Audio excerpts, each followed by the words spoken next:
All right, so today I wanted to talk about kind of an interesting psychological phenomenon of humans, and it's from CZ um, Binance. And I know Canadians, technically it's Z, but I think that that's stupid the way we do that. But anyway, says most people will fight to the death if you take away 10% of their money, but when prices of things around them increase by 10%, they don't do anything at all. They're financially identical. Now, there has been studies done on stuff like this too, so a lot of people would say, "Oh no, that's not true," but there has literally been studies done on this, in that people will be more upset about losing a similar percentage of money or whatever than they will gaining a similar amount of, like, if someone makes $100,000 a year and their salary is cut to 90, they're going to be a lot more mad than if their salary was increased to 110, right? Even though it's technically the same amount of gain and loss comparably, right? um, and there's a lot of important things to this. Number one, this is a way that professional investors make a lot of money, right? And that they know that people will be more, they'll react a lot differently to losing money than they will to gaining a comparable amount of money. So professional investors have strategies, which again, they're can be kind of confusing. And again, I'm not an expert on the issue, so I'm not going to go into it. But they have ways of making money off people, obviously, right? And that's not to mention too is that the best investors, not only do they make a lot of money when times are good, but they arguably they make even more money when times are bad, right? Because they're just very good at understanding people's psychology behind, bull markets, bear markets, and everything in between, right? The other very important aspect of this too is just basic. I don't know what the best way of putting it too, but if you look at kind of, I guess let's just talking about inflation, right? Inflation, and that um, a big problem. I mean, one of the many things wrong with the Keynesians and the more left-wing economic worldview is that they seem to think that inflation and growth are synonymous, right? They're pretty much one and of the same. Now, the problem with that is that they're obviously wrong about that too, right? That um, in that they basically assume that they're one and of the same, which again, if you look back throughout history, it's not the case.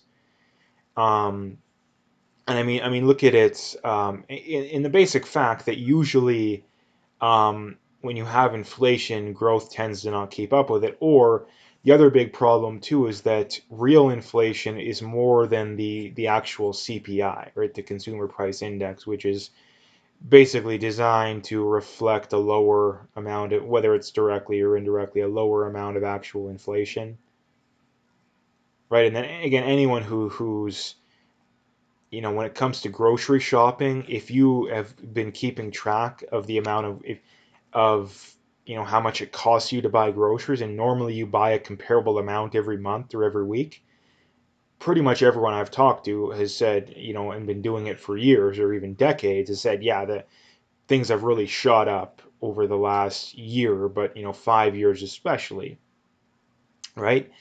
And that's how these kind of people get away with doing this kind of stuff, right? They know that the average person won't care all that much by a 10% increase, right? They won't care all that much because they won't even recognize it, to be quite honest. And if they do recognize it, they'll probably blame the wrong person, right? Like, how many people out there are blaming the increase in food prices or the increase in energy prices or the increase in whatever on, no, the greedy capitalists, right? The greedy corporations, when in reality it's almost exclusively the government's fault. But it's almost exclusively the government's fault. Um, and people just don't understand it too. And a very good way of putting it too is that people think nowadays we have things better than ever, which, depending upon how you look at it, it's true. But when it comes to like a technological perspective, yeah. But when it comes to a cost of living perspective, we have it absolutely horrible. And what I'm trying to get at here is that if you look back in like the 1950s and into the 1960s, right? Um, you could basically buy, a middle class house for what, maybe a couple years salary, right? You could have two cars, you could have two, three, four kids. Let's just say again, you're a man, right? You're a man because again back then, most women didn't work, at least almost all of them. And getting into that point too, one of the biggest reasons why women didn't work in the past is that they didn't need to. This is again one of the other many lies of feminism, is that they think that, oh, women are working because of being empowered and all this garbage. But the reality behind it is that a lot of women started working is because things started to become too unaffordable for people to get by on one salary, right? That the whole feminism thing is not nearly as, it explains not nearly as much of it as what people think, and I mean it's a lie in the first place. Um, but again, back in like basically for like the 20 years roughly after World War II, for the generation after World War II, again, you could buy a middle class house on, a year or two salary. You could have a car or two. You could have three, four kids. You could go on a vacation every year, right? You could have what is considered a middle class life, even a little better than a middle class lifestyle today, to be quite honest. And not only that, you could do it with no debt, right? No mortgage, no credit cards, none of that stuff, right? And not only that, you didn't even need a degree to do it. Like, what percentage of people had degrees in the 40s and 50s? Like, a lot less than nowadays, right? So, in other words, again, things were way, way, way more affordable, and yet people didn't need any debt. People, if they did, it was very, very little, right? They had no degrees, right? Like, and this is the thing I don't understand why people don't talk about more. Like, if we had kept up with the way things were going back then, median incomes today should be like 200, maybe $250,000 in Canada. What are they? They haven't moved in 20 years. So, and this is getting into this point here too, is that um, we technically haven't lost, right? We've never, like, I don't think there's ever been an extended period of time to where median incomes or standards of living have gone down significantly. The problem is very simple in that things have continuously over the last 50 years or so gotten more expensive, but people's earnings or purchasing power has not kept up with it. But yet, like I say, how many people these days think we have things better than ever? Which, again, yeah, we have iPhones, we have the internet, which is awesome, but when it comes to that, we really don't have it better than ever. And that's, like I said, it comes back to the point I'm trying to get at, that again, prices have consistently gone up more than people's incomes, and it's the basic psychological phenomenon that most people haven't noticed. I mean, and you look at some of these big cities too, the Torontos or the Vancouvers, San Franciscos of the world, like that's even a whole nother level, right? And the worst thing about it too, that I've always brought up as well, is that most people's solution to these problems too is just more of what caused the problems in the first place, which is why the problems have gotten so out of control, right? The way to fix these problems is not forcing everyone to go to college, basically, right? Like, there's no reason most people need to go to college. Um, Other things like way too many regulations. Immigration's another thing too. Like, if it wasn't for mass immigration, housing would actually be reasonable, affordable these days. Because, I mean, if you take in massive amounts of immigrants from the third world, I mean, Usually they're going to be lower income people, right? On average. I mean, there's going to be a fair share of the higher income people as well, but they're going to buy the more entry level housing, which is going to force those people, or the people that otherwise would have been in there, to level up a bit, and it's going to force the next group to level up, so on and so forth. And everything becomes more unaffordable for everyone. So again, like it would be really nice if people could start to understand this stuff, because one of the most astounding things these days is that the average person has no idea how much they're being manipulated.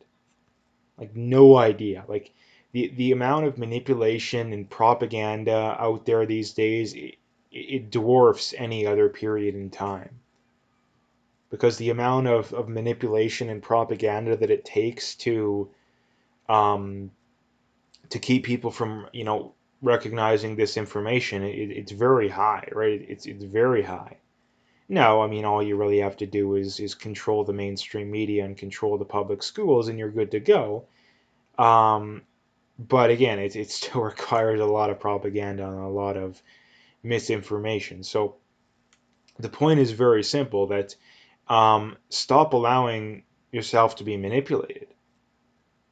Because again, if we keep going the way we're going, things aren't going to get better too. Like, this is the other thing that a lot of people seem to kind of assume, is that if they think that if you just kind of give in and keep going, that things are just magically going to get better, right? Just magically get better. But that's not how reality works, right? And when it comes to inflation, right, inflation hurts the poor and the middle class the most. I mean, when it comes to inflation, well, what does it usually do? It makes asset prices go through the roof, right? Stocks, real estate, stuff like that. Who owns the most stocks, the most real estate, and that kind of stuff? Well, it's rich people, right? So if you're, this is the way too, that when people claim to care about the poor, this is the way you know that they either have no idea what they're talking about, or two, they genuinely do not care about the poor, or both. Is that if people support the fiat money system, they don't care about the poor. And considering the fact that like 99.9% of people do, it's pretty safe to assume. I mean, right, that the problem, like I said, is that if money can be just infinitely, I mean, nowadays it's not physically in existence; it's typed into computers, basically. If that's the way things are going to go, again, like, most people, look at the amount of money that's been created over the last year. What percentage of people have gotten a raise in proportion with that amount of new money creation? Like, hardly anyone. But yet, where are the socialists and the leftists complaining about that? Where they're not to be found. Now, the reality behind that is that they don't care about it, is because the way they get elected is to buy votes, and if there's no fiat money system, they can't buy votes. So that's why the left doesn't care about the fiat money system. The right doesn't care about it either, really. Also, they're pretty much as guilty as well. But that's the thing, is that if you really cared about the poor, you would want deflation, right? You would love Bitcoin, right? And the fact that they don't bring that up just goes to show that, in my mind, they don't care about the poor. They care about the poor in the sense of gaining power, of virtue signaling, but at the end of the day, they don't care, right? So again, in a nutshell, this is very important stuff to understand. And like I say, people need to understand this kind of stuff, because they don't realize how they're being manipulated, right? And that, again, not to mention too, I mean, look at the government as well. Is that um, if the government proposes cutting 10% of the budget, then people go insane. But if they propose just print, like, if the GDP, if the amount of money in existence is $1 trillion, and they say we're going to print up 100 billion and just dump it on the economy, well, nobody really cares. In fact, people think that's a good thing. Right? And it's good in some ways, but in the long run, it's not good. I mean, it's good if there's actually demand for it, if we can actually make it economically feasible, but usually you can't, right? So, yeah, I mean, people really need to understand this stuff, because it's very important. So, Anyway, if you liked the video, make sure you hit that like and subscribe. Check out those links below. If you want to donate, you could do that as well. Again, I would very much appreciate whatever support I can get. But like I said, at the very least, just hit that like and subscribe and stay tuned for more.